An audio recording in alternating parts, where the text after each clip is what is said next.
तीन भाई एपिसोड 9। कूड़े से बना जादुई कूड़ा घर। भूतिया चुड़ैल की कहानी सुन रियो, नियो और लियो नानी के साथ ही उनके कमरे में सो जाते हैं। अगले दिन नानी उन तीनों भाइयों को उठाते हुए बोलती है, उठो बच्चों, चलो गार्डन टहलने चलते हैं, जिससे हमारा शरीर तंदुरुस्त और मन भी चुस्त दुरुस्त हो जाए। गार्डन से लौटते वक्त हम सभी गोला भी खाएंगे। गोला का नाम सुनते ही रियो, नियो और लियो फटाफट उठ जाते हैं और नानी के साथ गार्डन में जाकर खूब एक्सरसाइज करते हैं और लौटते वक्त गोला भी खाते हैं। तभी नियो गोला खाकर प्लास्टिक का गिलास सड़क पर फेंक देता है। नानी गुस्से में बोलती है, नियो बेटे, तुम्हें इस तरह सड़क आदि पर कचरा नहीं फेंकनी चाहिए, खास तौर पर प्लास्टिक का कोई सामान। तुम्हें पता है, प्लास्टिक को गलने में 200 साल से भी ज्यादा समय लगता है, इसलिए तुम्हें बिट्टू की तरह कचरे का सदुपयोग कर देश दुनिया को स्वच्छ और सुंदर रखना चाहिए। नानी रियो और नियो और लियो को एक बेंच पर बैठकर बिट्टू की कहानी सुनाने लगती है, जिसने कचरे से जादुई कूड़ा घर बनाकर प्रधानमंत्री से इनाम पाया था। ज्ञानपुर गांव में आशु नामक एक मशहूर बिल्डर रहता था, जो झोपड़ियों में रहने वाले गांव वासियों को बहुत ही सस्ते दामों में एक पक्का मकान बना कर देता था। इस कारण सारे गांव वाले उसका बहुत ही आदर सम्मान करते थे। आशु भैया, मैं कई दिनों से सोच रहा हूँ कि सरकार जो पद्मश्री का इनाम बांटे हैं, उसमें आपके नाम की अर्जी दे दूं। आपने हम बेघरों को कम दाम में जो एक पक्का मकान देने का काम किया है, उसके लिए सरकार जरूर मेरी अर्जी स्वीकार कर लेगी। अरे रामू भैया, इसकी कोई जरूरत नहीं। आप गांव वाले मुझे जो इतना इज्जत और प्यार देते हैं, वही मेरे लिए भारत रत्न की तरह है। आशु अपनी पत्नी रत्ना और बेटे बिट्टू के साथ एक छोटे से घर में रहता था।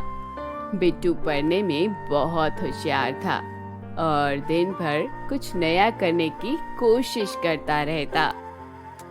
पिताजी पिताजी, ये देखिए मैंने क्या बनाया है। बिट्टू आशु को एक प्लास्टिक का बैग देता है, जो उसने घर में खाली पड़े पॉलीथिन और डिब्बों को पिघला कर बनाया होता है।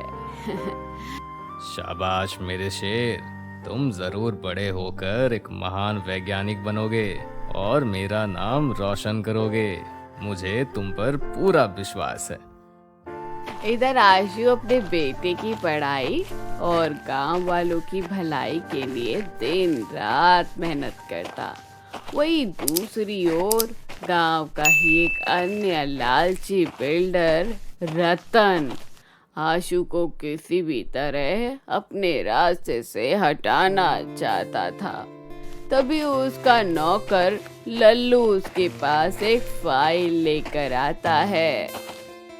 कहो लल्लू, इस महीने हमने कुल कितने घर बनाए? एक भी नहीं सरकार।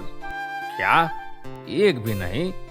अरे निकम्मे नल्ले इंसान, तुझे ये बोलते शर्म भी नहीं आती? अगर ऐसे ही चलता रहा तो हमारा धंधा जल्द ही बंद हो जाएगा। इसमें हमारी गलती नहीं है सरकार।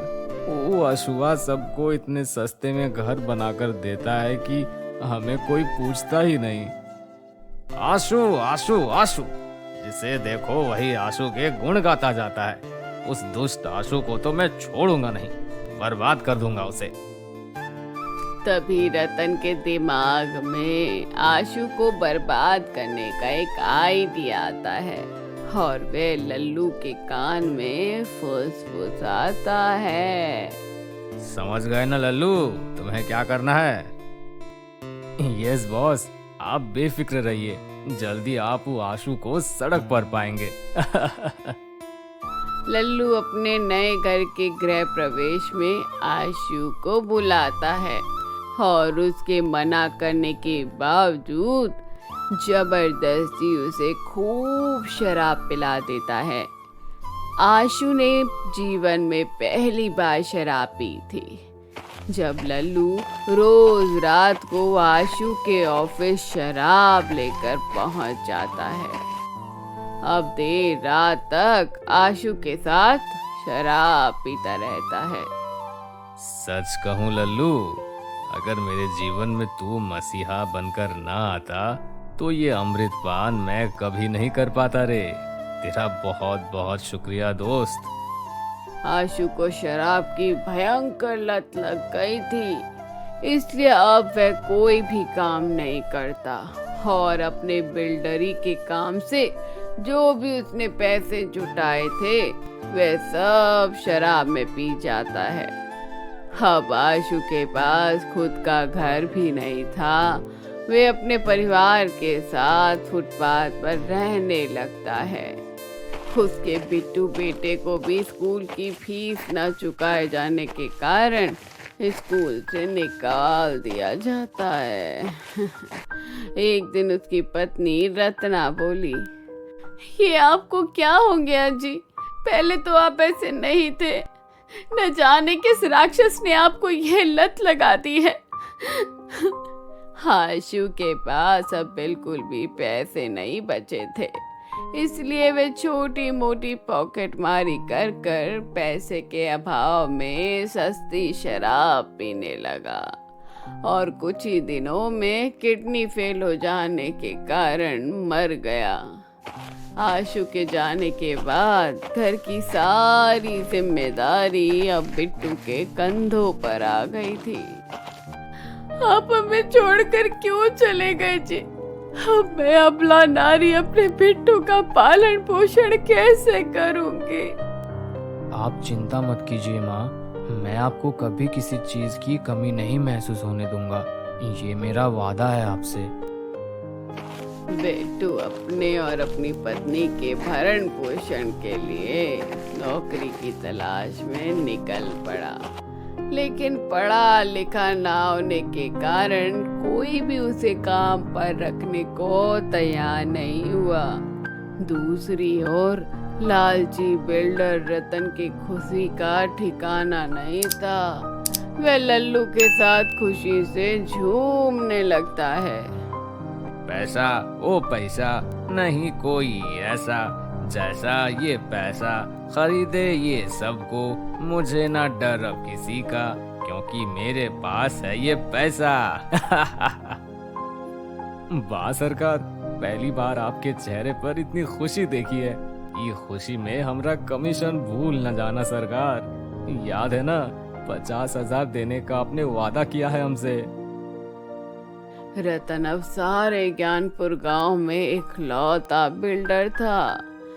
वे गांव वालों के घर बनाने के बदले खूब मोटी रकम वसूलता और घर के मटीरियल, सीमेंट आदि में मिलावट कर कर खराब घर बना देता, जिसके कारण गांव के कई लोग घर की छत गिर जाने से मर जाते हैं। हे राम, मार दिया मेरे बेटे को इस दुष्ट ने। मैं कहता रह गया कि और सीमेंट डालो और सीमेंट डालो, लेकिन इसने मेरी एक न सुनी। मेरे ऊपर ये झूठा इल्जाम मत लगाओ। मैंने सारे मटेरियल बराबर डाले थे। बारिश इतनी तेज हो गई तो मैं क्या करता। सारे गांव वासी चाहकर भी पुलिस से शिकायत नहीं कर सकते थे, क्योंकि रतन ने पुलिस को रिश्वत देकर अपने कब्जे में किया होता है। गांव में जोरदार बारिश होती है, जिससे गांव के सभी झोपड़ियों में से टप टप पानी निकलने लगता है। इस समय उनको आशु की बहुत याद आती है।